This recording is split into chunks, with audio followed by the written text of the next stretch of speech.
the lead back.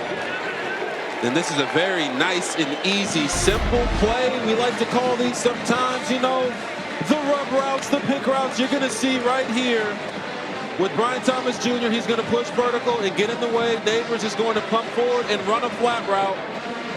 The little 5-yard out route as Jaden Daniels is sprinting that way towards him. Easy. Hey, and like a good neighbor, Malik is always there for his quarterback. As we get a look from our progressive pylon cam. Defenses call it a pick. Offenses called it a rub. Yep. The offense got the benefit of the doubt there. All I know is that Brian Thomas did a really nice job of not making it obvious that he was coming in there to pick the receiver. If you're the corner, you have to jam the receiver so he can't even get into that space. As a DB, you've got nothing you can do in that situation. It's a judgment call on the part of the officials, but if you are a receiver, right, you are allowed to run your route. Correct. As long as, in their judgment, you're not seeking out contact to try and create a pick. And I think Brian Thomas Jr. did it right as Ruben Owens gets brought down at the 22-yard line. And now my favorite part of the broadcast. A quick word from Cheez-It. I'm RG3Z. See you next time. Hey, who changed my name to RG3Z?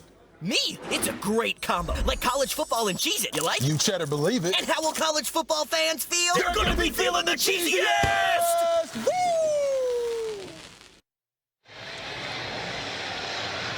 I mean, why even continue? Can't we just go home now? It's not going to get any better than that. Oh, man, Bob. Your cameo there as Cheese is pretty good. A little flip forward on the jet sweep. Not much running room for Anaya Smith. Savion Jones, Andre Sam were waiting for him as he may have picked up a yard. And this LSU defense understands the assignment today. Get your offense back on the field. That's going to start with stomping out the running game. We talked to the defensive coordinator, Matt House. That was his main focus. Try to make Jalen Henderson beat them throwing the football. That means they got to get all that air out of their defense and close the space on this offense as many times as possible. Henderson out of the pocket. And he runs out of bounds near the line of scrimmage. Savion Jones chased him out. So now it will be 3rd down and 9 as you can feel a little energy from this LSU defense now that the offense has given them the lead back. The offense has always been the spark for this LSU team. And when you hear me talk about too much air in the defense, that means they've been soft at the line of scrimmage. They've been getting pushed back by the offensive line. The DBs are playing too far off, and they're not attacking on the defensive side. Well, on this possession, they have been attacking, and that defensive line is owning the LOS. 3-man rush.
For going out and playing their hardest.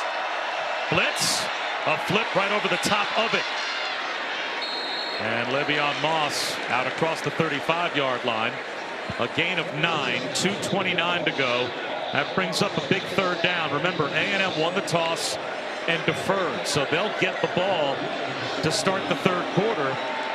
This play may have a lot to say about whether or not they end the half with the ball. Yes, it does. And the main guy in these situations has either been the quarterback's legs or number 0, Anais Smith. Look for them to try to get him involved here. Anderson, wide open down the sideline. Easy pitch and catch, first down. Ja'Day Walker was running 3. It's another third down conversion for Texas A&M. And it wasn't Anais Smith, but it was Jalen Henderson's roommate, Ja'Day Walker, wide open on the corner route. This A&M offense and Bobby Petrino is putting the game in Jalen Henderson's hands and letting him know that they trust him to go out there and make plays here in Death Valley against an LSU team that has all of the awards to play for. The Aggies are not coming in here scared at all.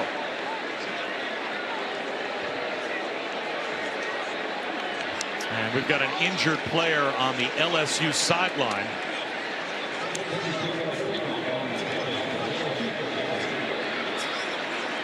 And while we have this injury timeout, let's check in with Matt Barrett.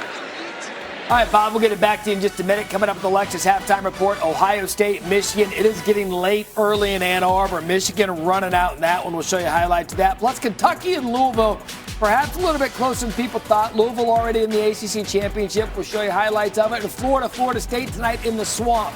A battle of the backup quarterbacks. Florida State trying to prove they are playoff worthy. Dan Mullen, Jerry Galloway joining me coming up on the Lexus halftime report. Interesting to hear what those guys have to say. I'm interested to hear your thought as well. Florida State becomes one of the great debates you'll have in college football. Yeah. If you go undefeated but lose your quarterback, could you be left out of the college football playoff? You could be left out, but I think it only happens, Bob, if they don't have a good showing in the ACC championship game. But if they win the ACC championship and Tate plays well, I think that FSU is in even without Jordan Travis. That time a drop by Ja'Day Walker as Sage Ryan closed. It'll be 2nd down and 10 at the 32-yard line. Andre Sam, by the way, was the injured Bayou Bengal, so he's on the sideline.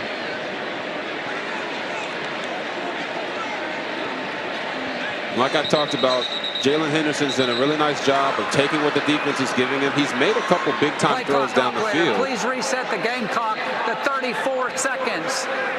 Started on my signal. Play clock. You got it, Mr. Ref. So he's made a couple big throws down the field when he's had to in some nice third down situations. But you saw that he's 11 for 13 after starting 1 for 3 and 120 yards. He's getting more and more confidence as the game goes on. Extends the play here. Oh, big hit delivered on Noah Thomas by Sage Ryan, and a flag comes out. Oh, my Lord.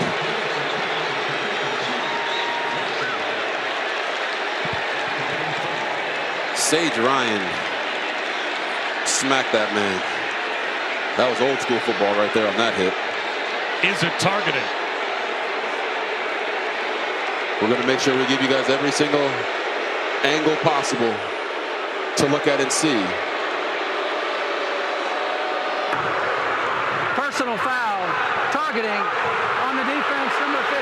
That previous play is under further review. It is automatically reviewed to see if Sage Ryan will be able to stay in this game. But this called targeting on the catch by Noah Thomas. So you see Sage Ryan talking about how he used his shoulder. This is him coming off of the guy that he was guarding to hit Noah Thomas. Uses the shoulder, hits him in the shoulder. And Noah Thomas was actually able to get a foot down and get his eyes to Sage Ryan. So it is a very hard hit, but it doesn't look like it's targeting based off of the rules of targeting in college football. You're correct. That is not targeting. Now, you can understand from the official standpoint, when the head jerks to a certain direction, and maybe if an official has a bad angle, right, he'll throw the flag, which is exactly why they go through the process they're going through now, because targeting has to be reviewed from the booth and confirmed, and that little head wobble of Noah Thomas. There is no foul for targeting. Number 15 will stay in the game. And it was a very quick overturn of the call, but that was done exactly the way it's supposed to be done. And the process worked just the way it's supposed to work. And Sage Ryan stays in the game. And like you said, Bob, that head jerk will get you now. If you're just seeing it in a bang-bang type of moment, it can happen. But you see it. Talk about a dangerous hit involving a launch, an upward thrust, or severe strike. Well, he didn't launch. He used his shoulder, hit him in the shoulder. So I do think it was just the head jerk that made him throw the flag, and I'm glad they got it right. We want to see these guys play football, and hitting somebody hard is not a problem. Another third down now for Texas A&M. The catch made one-handed. And out of bounds, Le'Veon Moss very close to the first down. Toviano made the stop. He is a half-yard shy. Let's see if Elijah Robinson goes for it again on fourth down. It looks like he will. He said they did some big bodies to try and keep the drive alive with a minute 30.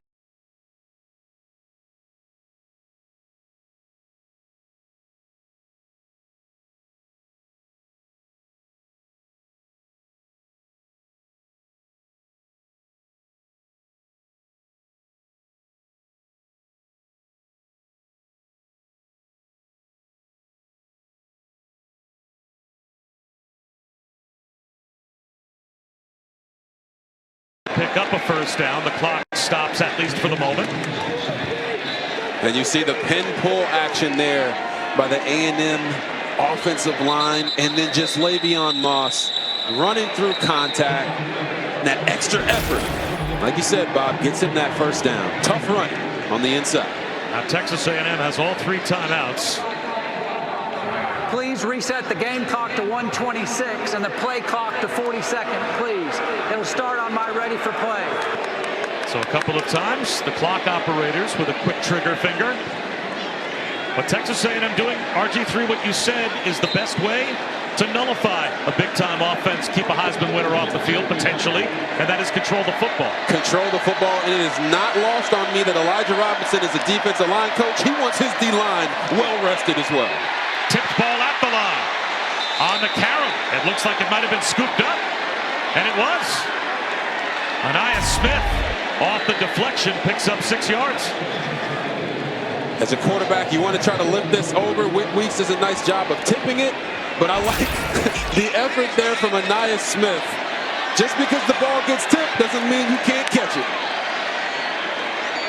And they'll run it up the middle for a gain of a couple to make it 3rd down and 2 once again. Let's see if maybe Texas A&M thinks about using one of their timeouts, as Mason Smith made the stop on Amari Daniels. 3rd down and about 2.5 coming here for Texas A&M. A lot of time is coming off the clock. Texas A&M has all 3 timeouts. Not using one here. Spinning out is Henderson. Underneath, Jake Johnson at the pylon. He's in, it looks like, for a touchdown for Texas A&M. Who needs a timeout? A&M didn't take the timeout because they wanted to restrict the amount of time that LSU would potentially have if they got the football back. And guess what, Bob? It doesn't matter. You score a touchdown, get yourself to go up by 3 if they make this extra point here. And for A&M, we've talked about this before. The good teams, they score before the half and they score when you come out of the half. It's a huge possession for them, knowing that they're getting the football back right after halftime.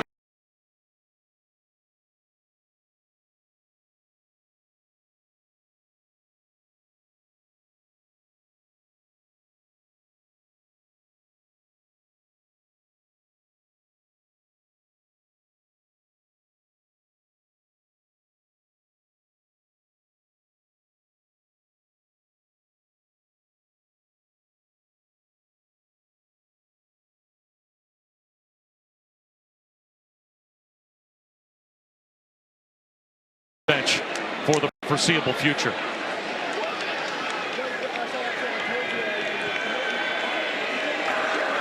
During the play, personal foul, leverage number 0 on the defense. That penalty will be extended to the kickoff. The try is good.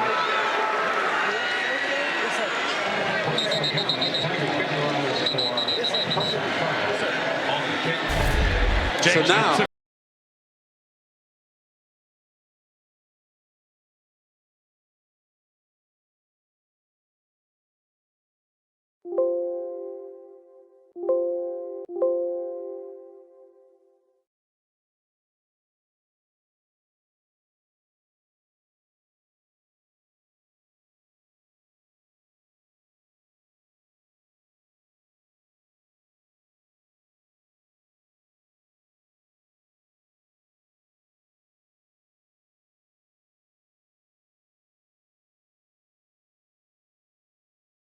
You love this angle, don't you?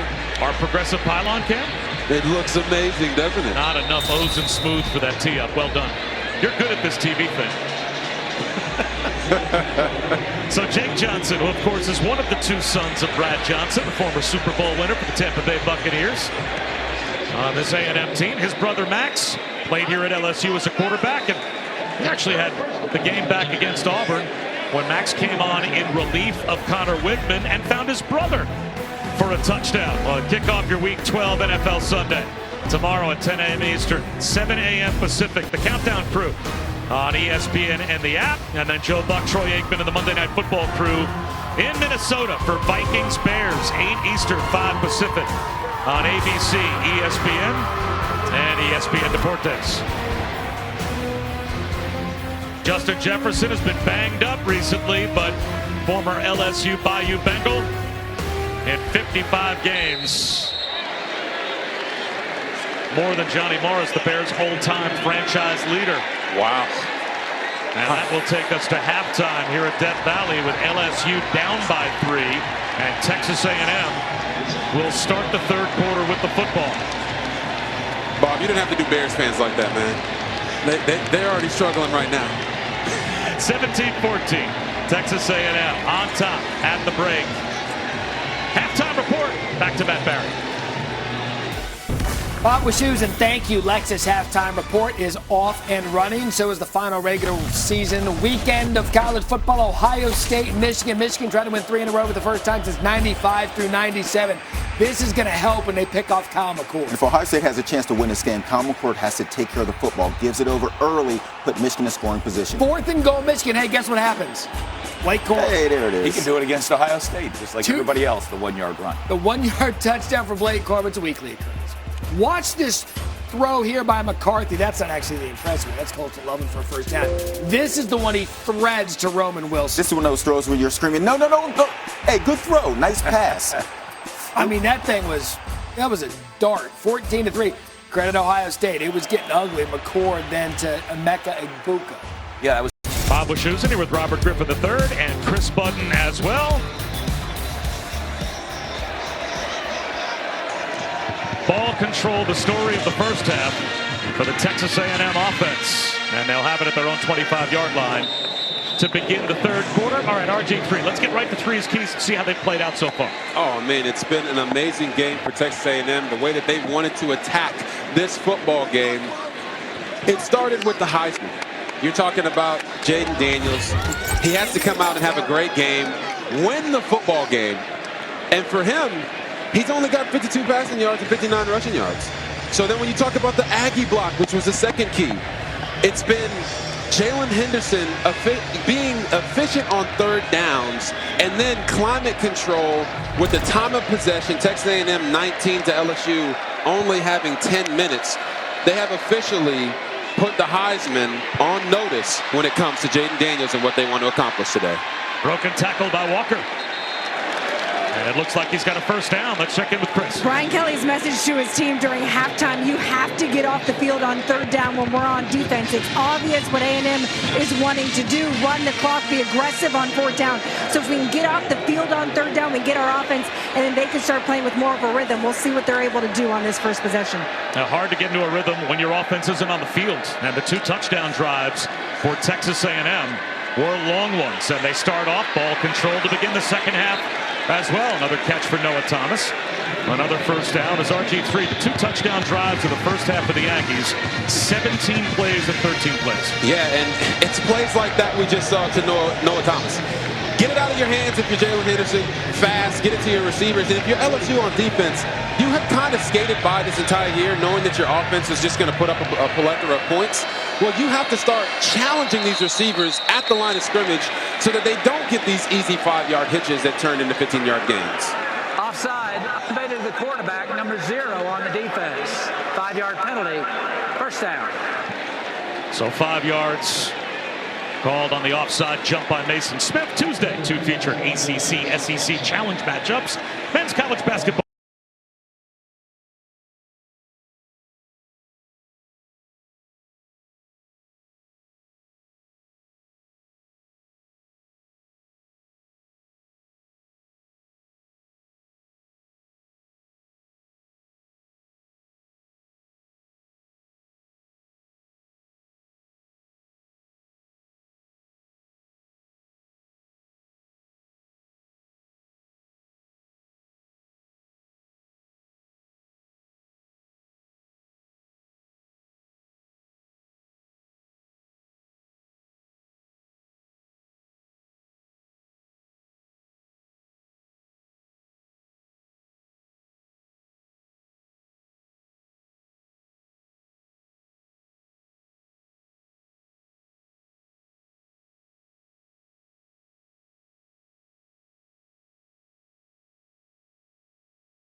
So that they don't get these easy 5-yard hitches that turn into 15-yard gains. Offside, invaded the quarterback, number 0 on the defense. 5-yard penalty, first down. So 5 yards called on the offside jump by Mason Smith. Tuesday, 2 feature ACC SEC challenge matchups. Men's college basketball.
So that they don't get these easy 5-yard hitches that turn into 15-yard gains.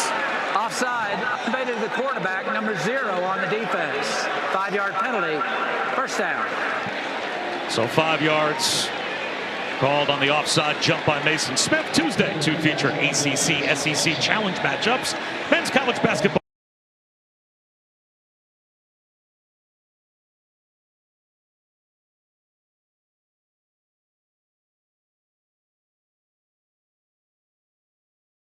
So that they don't get these easy 5-yard hitches that turn into 15-yard gains.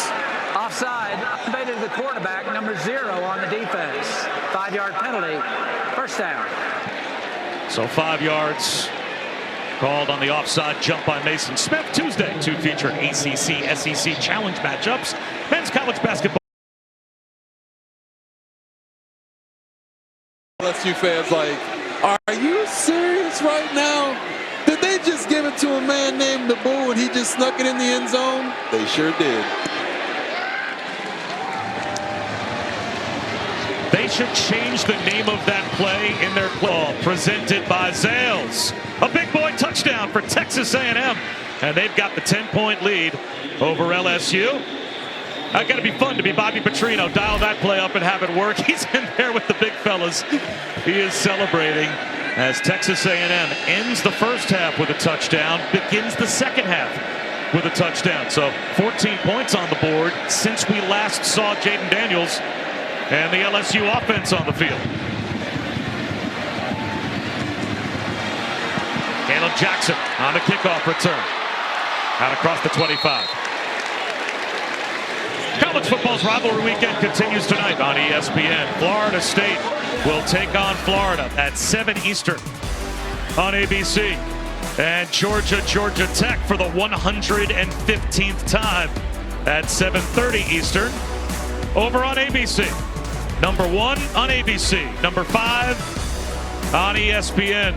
And Tate Rodemaker takes on Max Brown, backup quarterbacks. Really the focus is going to be on Rodemaker and the FSU offense. And if they can put up a good showing and impress the committee as Jaden Daniels goes to work to begin the second half here. Spinning for a first down is Brian Thomas Jr. He picks up 14 yards. But again, it would be, in a way, a travesty if Florida State goes undefeated, loses their quarterback, and doesn't get a chance at the playoff. I agree with you 100%. And now with LSU, great way to get this drive started, hitting Brian Thomas Jr. Miscommunication. Daniels behind Neighbors on first down. And it's supposed to be the ultimate team sport. I guess this is a soapbox moment. How do you tell the other 100 guys on the team that everything that they did all season doesn't matter because their quarterback got hurt because that one guy goes down? Yeah, I mean, you look at this from an NFL perspective. If your quarterback goes down and you're in the playoffs, it's not like they're going to take you out of the game. But in college, the committee does take into account injuries, and they know that Jordan Travis is one of the best quarterbacks we have in this game right now.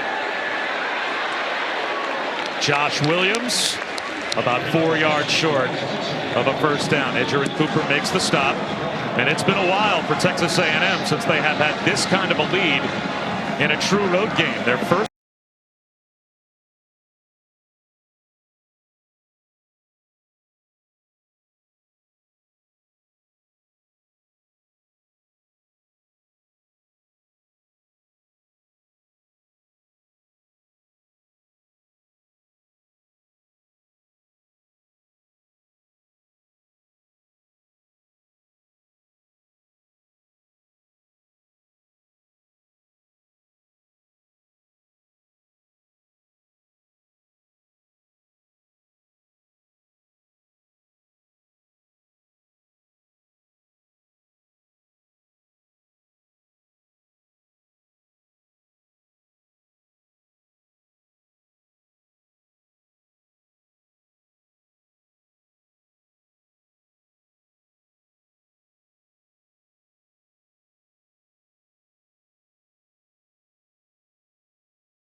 injuries, and they know that Jordan Travis is one of the best quarterbacks we have in this game right now.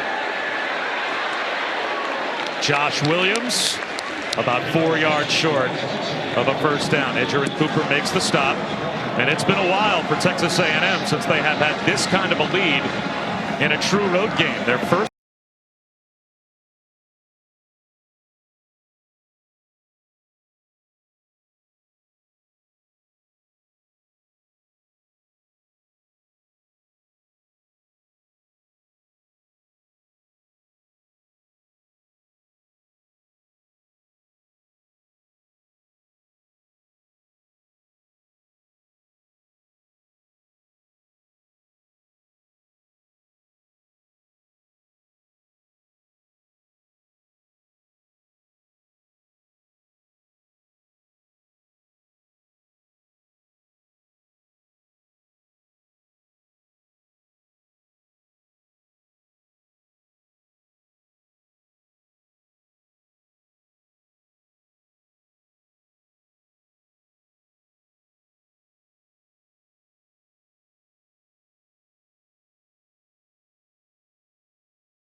Injuries, and they know that Jordan Travis is one of the best quarterbacks we have in this game right now. Josh Williams about 4 yards short of a first down. Edgerrin Cooper makes the stop, and it's been a while for Texas A&M since they have had this kind of a lead in a true road game. Their first.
Visit healthcare.gov to see if you're eligible to enroll in a low-cost, quality health plan.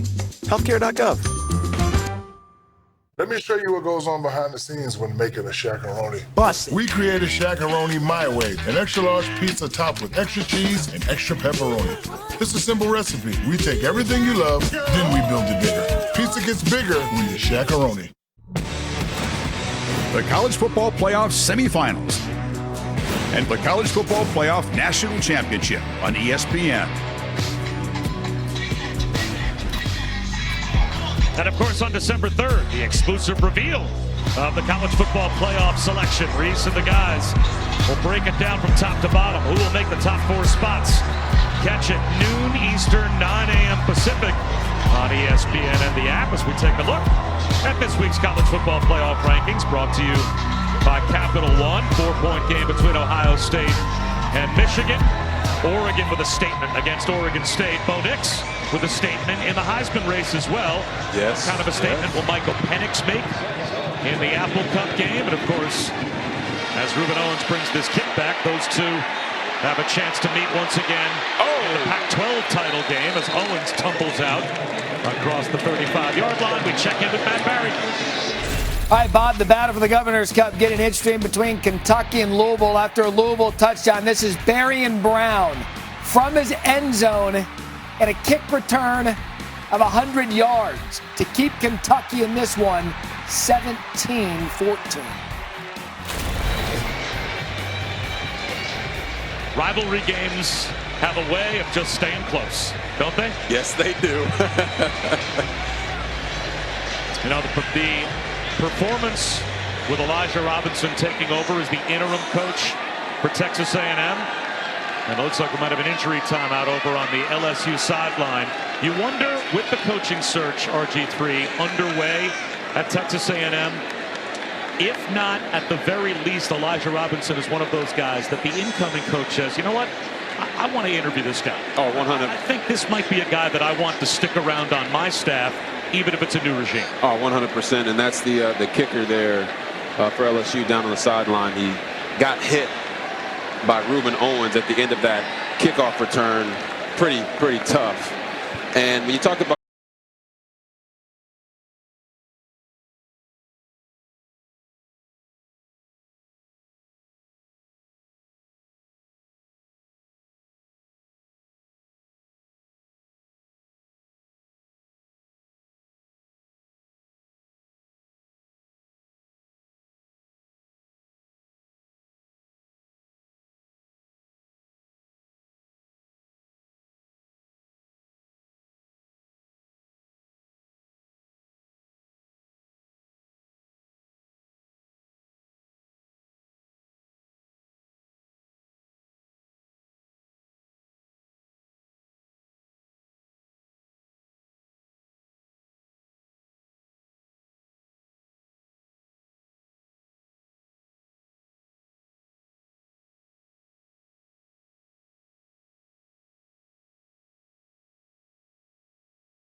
with that Jalen Henderson scramble. And these long double-digit play drives continue for Texas A&M. Yes, they are. And the most amazing thing about it for Henderson is he's doing this while going through progressions. These aren't designed quarterback runs. And how about that? You come to Death Valley in your first experience here, and you're playing on money down third downs better than really anybody today so far. A rollout for Henderson. Looking back to the sideline. It's not there. He'll tuck it under again. Cuts it upfield. And he's got 7 more yards before Paris Shand brings him down. So when you look at Jalen Henderson on third downs today, boom, right here, finds Anaya Smith for a first down. Oh, here's another one, the Moose Muhammad. He's getting everybody involved. Oh, don't forget about Jade Walker on the corner route. Then he's going to hit his man, Jake Johnson, for the touchdown when they sneaked out. He's 8 for 8 for 106 yards and a touchdown. I mean, holy smokes, guys. Turning the corner. Le'Veon Moss. He's got another Texas A&M first down. Major Burns made the stop. 11 more yards for the ground attack for Texas A&M. And that's allowing them to work on the clock as well, as this will take them over 27 minutes time of possession so far. Only about 13 and a half minutes for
Moss.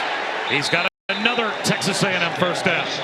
Major Burns made the stop. 11 more yards for the ground attack for Texas A&M. And that's allowing them to work on the clock as well, as this will take them over 27 minutes time of possession so far. Only about 13 and a half minutes for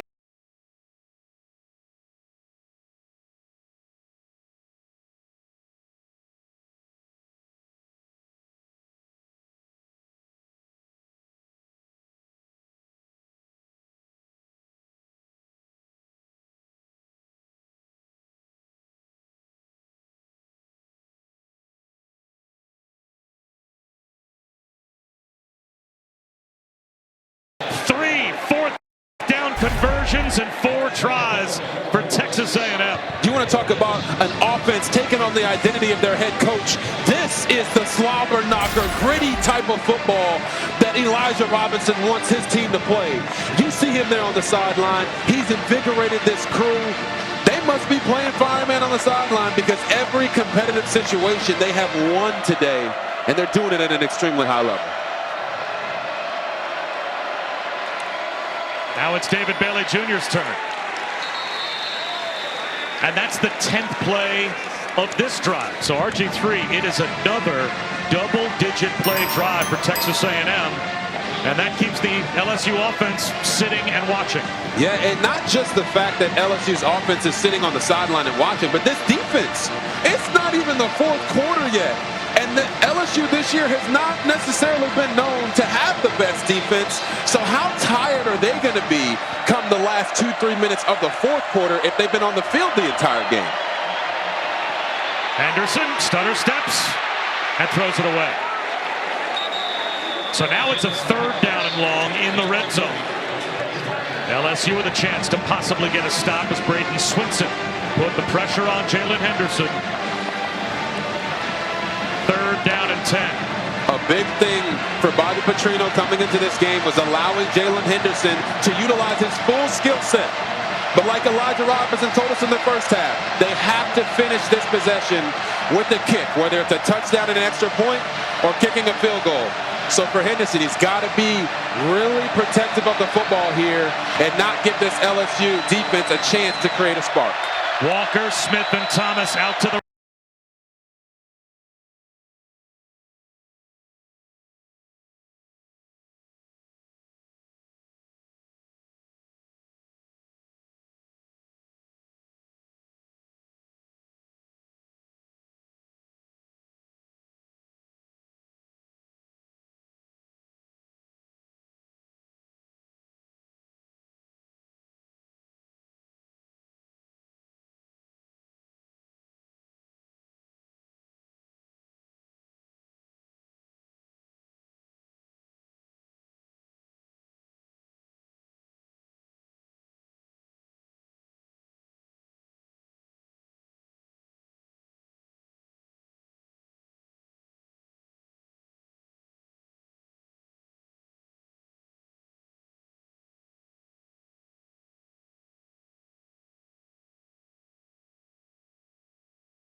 Man is playing with passion, and there's a reason.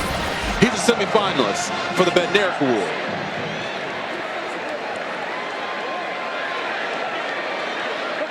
That's Neighbors in motion. 2nd and 10 for Daniels with a pump fake. Steps up. And he escapes somehow to keep the play alive.